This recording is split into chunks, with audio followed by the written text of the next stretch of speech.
पहाटे 5:30 वाजता उठून तांब्याच्या तांब्याने पाणी पिलं, ब्रश वगैरे केलं आणि बिनांघोळीचे माझे 5 किलो वजनाचे सेफ्टी शूज घालून गॅलीच्या दिशेने जायला निघालो.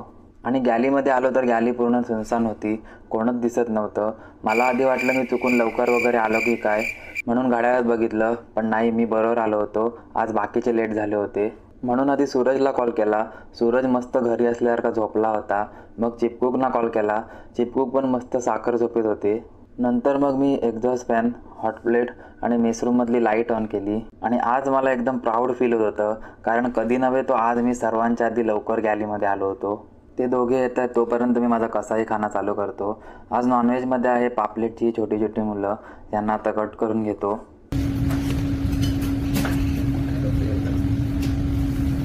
कटिंग झाली आहे, ही बघा कशी मस्त चमकत आहेत. आणि आज ब्रेकफास्टमध्ये मेदू वडा बनवायचा प्लॅनिंग होता, पण चीप लेट आल्यामुळे त्यांनी फटाफट पोहे बनवून टाकले.